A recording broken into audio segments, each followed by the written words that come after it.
नमस्कार साथियों, infusion notes के यूट्यूब चैनल पर आपका स्वागत है। आज का सेशन रहेगा 21 दिसंबर 2023 इंडिया करंट अफेयर्स का। इस सेशन में साथियों जितने ही महत्वपूर्ण प्रश्न बन रहे हैं इंडिया करंट अफेयर्स के, वो मैं आपके साथ शेयर करूंगा। साथ ही उन प्रश्नों से जुड़े हुए जो महत्वपूर्ण तथ्य है आपसे आगामी प्रतियोगिता परीक्षा में पूछे जा सकते हैं, उनकी भी जानकारी मैं आपके साथ शेयर करूंगा। और उसके बाद देखेंगे साथियों अपने इंडिया जीके के 5 महत्वपूर्ण क्वेश्चन जो पुराने एग्जाम में आए हुए होंगे। और उसके बाद साथियों जो अपने कल करंट अफेयर्स पढ़ा था उसका भी रिवीजन कर लेंगे। सेशन को पूरा देखिएगा, पसंद आए तो इसे लाइक व शेयर जरूर कीजिएगा। इन्फ्यूजन नोट्स के यूट्यूब चैनल को लाइक व सब्सक्राइब कीजिएगा। वीडियो के डिस्क्रिप्शन में साथियों पीडीएफ का लिंक होगा, वहां से आप आसानी से पीडीएफ डाउनलोड कर पाएंगे। शुरुआत करेंगे साथियों सेशन की। पहला क्वेश्चन आपके सामने है और इंपॉर्टेंट क्वेश्चन रहेगा। आपसे पूछा गया है कि हाल ही में किस देश के राष्ट्रपति रोनिल विक्रम सिंघे ने किस देश के राष्ट्रपति रोनिल विक्रम सिंघे ने 3 भारतीय अधिकारियों को गोल्डन ओल पुरस्कार से सम्मानित किया है या इन्हें प्रदान किया है। इंपॉर्टेंट क्वेश्चन रहेगा साथियों, पूछा जा सकता है। आपसे पूछा है कि हाल ही में किस देश के राष्ट्रपति रोनिल विक्रम सिंघे ने किन 3 भारतीय अधिकारियों को गोल्डन ओल पुरस्कार है जो प्रदान किया है। तो आंसर रहेगा साथियों श्रीलंका के ये राष्ट्रपति हैं। इन्होंने 3 भारतीय जो सैनिक हैं उनको, 3 भारतीय अधिकारी हैं उनको गोल्डन ओल पुरस्कार प्रदान किया है। अब ये 3 अधिकारी कौन कौन से हैं? विंग कमांडर सुमित महाजन, ये इंपॉर्टेंट है, तीनों के तीनों नाम इंपॉर्टेंट है। किन किन को प्रदान किया है? विंग कमांडर सुमित महाजन। इसके अलावा मेजर रोहित को किया है और लेफ्टिनेंट कमांडर सनी शर्मा को, तीनों को सम्मानित किया है। ये श्रीलंका के अंदर साथियों वहां पर है जो अध्ययन कर रहे थे कि अलग अलग जो देश होते हैं वो अलग अलग अपने अधिकारियों को भेजते हैं कि किस प्रकार से वहां पर सेना को ट्रेनिंग दी जाती है, उसका अध्ययन कर रहे थे, जिसके चलते इन्हें श्रीलंका के राष्ट्रपति रोनिल विक्रम सिंघे ने गोल्डन ओल पुरस्कार है जो प्रदान किया है। कौन कौन से हैं? विंग कमांडर सुमित महाजन हैं और मेजर रोहित हैं और लेफ्टिनेंट कमांडर सनी शर्मा है। इन तीनों को प्रदान किया गया है। इंपॉर्टेंट क्वेश्चन रहेगा साथियों, पूछा जा सकता है आपसे।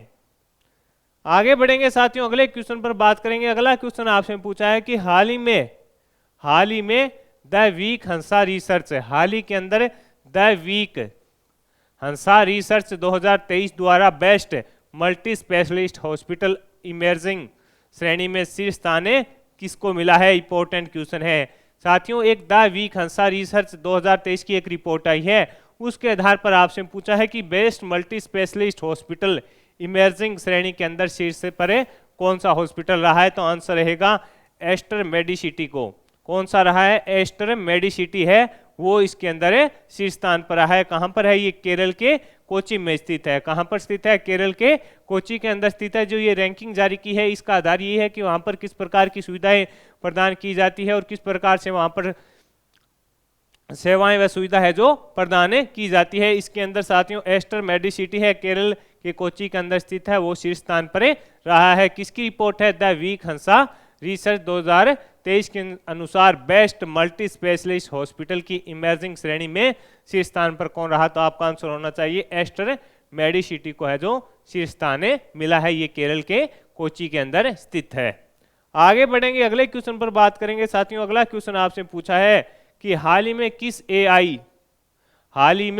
किस एआई ने प्रधानमंत्री मोदी के भाषण का वास्तविक समय में भारतीय भाषा में अनुवाद किया? इंपॉर्टेंट क्वेश्चन है साथियों, पूछा जा सकता है आपसे पूछा है कि हाल ही में किस एआई ने प्रधानमंत्री नरेंद्र मोदी के भाषण का वास्तविक समय में भारतीय भाषा के अंदर अनुवाद किया? तो बासिन एआई ने किया है। किसने? बासिन एआई के द्वारा किया गया है।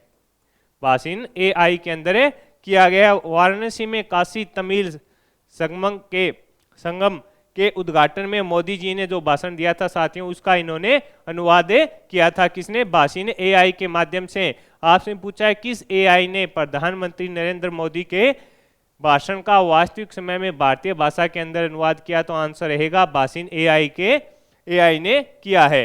वाराणसी में काशी तमिल संगम के उद्घाटन में जो मोदी जी ने भाषण दिया था उसका इन्होंने अनुवाद है जो किया था साथियों। अगला क्वेश्चन आपसे पूछा है कि मिस्र के राष्ट्रपति कौन बने हैं? ये भी क्वेश्चन इंपॉर्टेंट रहेगा। मिस्र के राष्ट्रपति कौन बने हैं? तो आंसर होगा अब्देल फतेह अल सीसी बने हैं। ये इंपॉर्टेंट क्वेश्चन है साथियों, पूछा जा सकता है आपसे। कौन बने हैं? अब्देल फतेह अल सीसी बने हैं।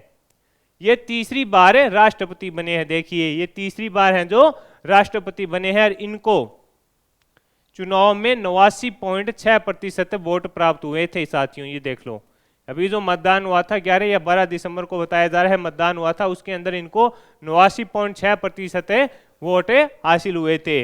इनका कार्यकाल अब 6 साल का रहेगा, यानी इनका जो कार्यकाल है वो कितने वर्ष का है?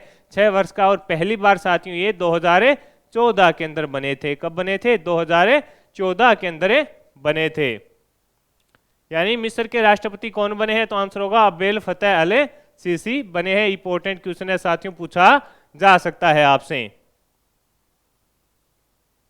अगला क्वेश्चन है कि भारत के प्रथम शीतकालीन वैज्ञानिक आर्कटिक अभियान का शुभारंभ किसने किया? ये भी इंपॉर्टेंट क्वेश्चन है साथियों, पूछा जा सकता है आपसे। आपसे पूछा गया है कि भारत के प्रथम शीतकालीन वैज्ञानिक आर्कटिक अभियान का शुभारंभ है जो किसने किया? तो आंसर रहेगा किरण रिजिजू। किरण रिजिजू के द्वारा किया गया। इस अभियान के तहत क्या होगा कि नॉर्वे के अंदर स्वालबार्ड में स्थित भारतीय अनुसंधान स्टेशन हिमाद्री में अनुसंधान करेंगे। यानी आपसे पूछेगा भारत के प्रथम शीतकालीन वैज्ञानिक आर्कटिक अभियान का शुभारंभ किसने किया? तो आंसर रहेगा किरण रिजिजू के द्वारा किया गया। ये क्या करेंगे साथियों? नॉर्वे के अंदर जो हिमाद्री अपना स्टेशन है, भारतीय अंतरिक्ष अनुसंधान स्टेशन है, वहां पर अनुसंधान करेंगे। अगला क्वेश्चन आपसे पूछा है कि विज्ञान और प्रौद्योगिकी के लिए 45वां जमनालाल बजाज पुरस्कार किसे दिया गया? ये भी इंपॉर्टेंट क्वेश्चन रहेगा। विज्ञान और प्रौद्योगिकी के लिए 45वां जमनालाल बजाज पुरस्कार किसे दिया गया? तो आंसर होगा डॉक्टर रामा लक्ष्मी दत्ता को। किसको? डॉक्टर रामा लक्ष्मी दत्ता को दिया गया। किसको दिया गया? डॉक्टर रामा लक्ष्मी दत्ता को दिया गया। कौन सा? विज्ञान और प्रौद्योगिकी के लिए 45वां जमनालाल पुरस्कार दिया गया है। इसके अंदर अनेक कैटेगरियां होती है, लेकिन साथियों इंपॉर्टेंट यह रहेगा कि विज्ञान और प्रौद्योगिकी के लिए 45वां जमनालाल पुरस्कार किसे दिया गया? तो आपका आंसर होगा डॉक्टर रामा लक्ष्मी दत्ता को दिया गया। इंपॉर्टेंट रहेगा, पूछा जा सकता है। ये जो जमनालाल बजाज पुरस्कार है साथियों, ये मानवीय गतिविधियों और गांधीवादी कार्यक्रम है उनको आगे बढ़ाने के लिए दिया जाता है। इसके अंदर अलग अलग श्रेणियां होती है जिनमें यह पुरस्कार प्रदान किया जाता है। अगला क्वेश्चन आपसे पूछा है कि हाल ही में शीतकालीन सत्र के दौरान राज्यसभा से सांसदों का निलंबन किस नियम के तहत किया गया? तो नियम 255 के तहत। आपसे पूछा गया है कि हाल ही में शीतकालीन सत्र के दौरान राज्यसभा से सांसदों का निलंबन किस नियम के तहत किया गया? तो आंसर रहेगा नियम 255 के तहत किया गया। इसके अंदर साथियों क्यों हुआ ये तो आपको ही पता है कि हाल ही के अंदर साथियों राज्यसभा की जो सुरक्षा में चूक हुई थी, उसके चलते राज्यसभा में की जो चूक हुई थी सुरक्षा की, उसके चलते वहां पर जो साथियों सांसद थे उन्होंने यहाँ पर काफी है जो हंगामा किया था, जिसके चलते इनको निलंबन करना पड़ा था। जिसके अंदर साथियों 78 सांसद थे, 78 तो सांसद थे टोटल, और जिसके अंदर लोकसभा के थे 33 और राज्यसभा के 45 सांसद थे। राज्यसभा के लिए तो नियम 255 हो गया, और लोकसभा के सांसदों का निलंबन है जो 374 और 373 और 374 ए के माध्यम से किया जाता है। 373 और 374 ए के माध्यम से किया जाता है। अगला क्वेश्चन है आईपीएल इतिहास के सबसे महंगे खिलाड़ी कौन बने हैं? तो आंसर रहेगा मिचेल स्टार्क बने हैं। कौन बने हैं? Mitchell Starc.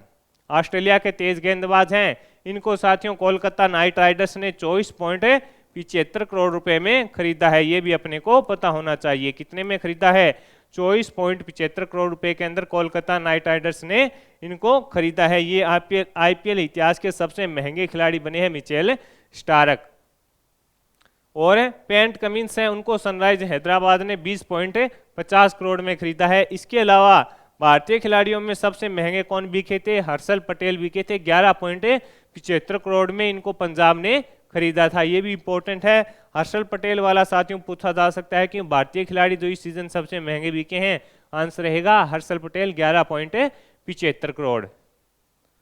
अगला क्वेश्चन आपसे पूछा गया है कि हाल ही में डार्क मैटर की खोज के लिए पृथ्वी पर सबसे गहरी भूमिगत प्रयोगशाला किसने स्थापित की है? तो आंसर रहेगा चीन के द्वारा की गई है। किसके द्वारा स्थापित की गई है? तो आंसर रहेगा चीन के द्वारा स्थापित की गई है। इसका नाम क्या रखा है? तो जिनपिंग इसका नाम है रखा गया है। ये भूमि से साथियों 2400 मीटर गहरी बताई जा रही है। 2400 मीटर गहरी बताई जा रही है। 2400 मीटर गहरी है। किसने की है? तो आंसर रहेगा चीन के द्वारा।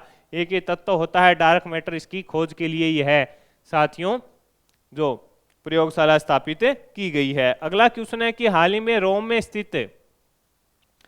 के अंदर रोम में स्थित UNIDROTI की गवर्निंग काउंसिलिंग में चुनी जाने वाली पहली भारतीय महिला कौन बनी है? तो उमा शेखर बनी है। कौन बनी है साथियों? आंसर हो जाएगा आपका उमा शेखर बनी है। इंपॉर्टेंट क्वेश्चन है, पूछा जा सकता है। आपसे पूछा गया है कि हाल ही में रोम में स्थित UNIDROTI की गवर्निंग काउंसिलिंग में चुनी जाने वाली पहली भारतीय महिला कौन बनी है? तो आंसर रहेगा उमा शेखर बनी है। रोम इटली के अंदर इसका मुख्यालय है और इसकी स्थापना है जो 1926 में साथियों की गई थी। इसका पूरा नाम है international institute for the unification of private law.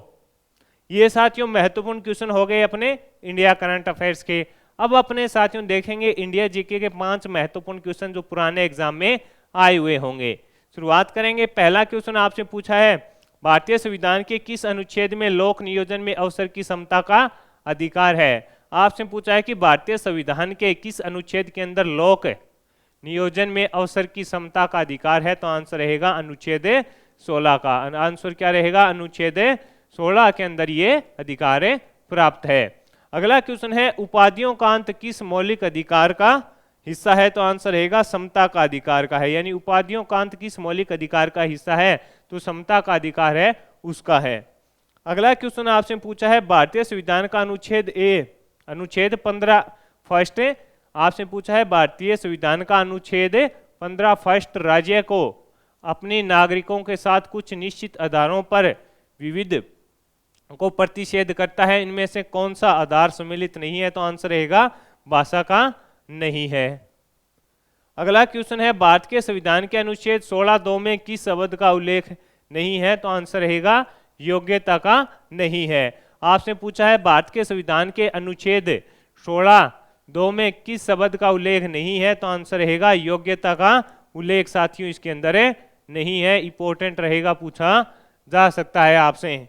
अगला क्वेश्चन आपसे पूछा है भारतीय संविधान के किस अनुच्छेद के अंतर्गत छुआछूत अपराध घोषित किया गया था? तो आंसर रहेगा 17 अनुच्छेद के तहत इसको अपराध घोषित किया गया था। ये क्वेश्चन हो गए साथियों इंडिया जीके के। अब अपने देखेंगे जो कल अपने करंट अफेयर्स पढ़ा था उसका रिवीजन करेंगे। पहला क्वेश्चन है पहले खेलो इंडिया पैरा गेम्स में शीर्ष स्थान पर कौन सा राज्य रहा? तो आंसर होगा हरियाणा है जो पहले स्थान पर रहा था। हाल ही में विजनरी लीडर आइकन अवार्ड 2023 किसे? डॉक्टर श्रीनिवास नाइक धारावत को दिया गया था। अगला क्वेश्चन था राष्ट्रीय अपराध रिकॉर्ड ब्यूरो के अनुसार खाद्य पदार्थों में मिलावट के मामले में कौन सा शहर प्रथम स्थान पर रहा? तो आंसर रहेगा हैदराबाद। रक्षा मंत्रालय Pinaka multi barrel rocket launcher प्रणाली के लिए कितने रॉकेट खरीदने की घोषणा की थी? तो 6400 रॉकेटों की घोषणा की थी। कि हाल ही में भारतीय वायुसेना ने किस स्वदेशी एयर डिफेंस मिसाइल सिस्टम का सफल परीक्षण किया? तो आंसर रहेगा समर का। हाल ही में सरोवेद मंदिर का उद्घाटन किसने किया? नरेंद्र मोदी ने किया। हाल ही में विश्व बैंक की प्रवासन और विकास रिपोर्ट के अनुसार 2023 के अंदर प्रवासियों से सर्वाधिक प्रेषण प्राप्त करने वाला देश भारत रहा साथियों। अगला क्वेश्चन था कि 8वां ब्रह्मपुत्र वैली फिल्म फेस्टिवल कहाँ आयोजित हुआ? तो आंसर है गुवाहाटी के अंदर आयोजित हुआ था। अंडर 19 एशिया कप 2023 किस देश ने जीता? तो आंसर था बांग्लादेश ने जीता था। अंतिम क्वेश्चन था कि देश में प्रथम बार कोविड-19 के नए सब वेरिएंट JN फर्स्ट की पुष्टि कहां पर हुई थी? आंसर है केरल के अंदर हुई थी। तो साथियों इस सेशन में मैंने आपको करंट अफेयर से अपडेट कर दिया, इंडिया जीके के भी महत्वपूर्ण क्वेश्चन शेयर कर दिए। इसके अलावा जो कल अपने करंट अफेयर्स पढ़ा था इसका भी रिवीजन कर लिया। सेशन पसंद आया है तो इसे लाइक व शेयर जरूर कीजिएगा। वीडियो के डिस्क्रिप्शन में साथियों PDF का लिंक होगा, वहां से आप PDF डाउनलोड कर पाएंगे। धन्यवाद साथियों।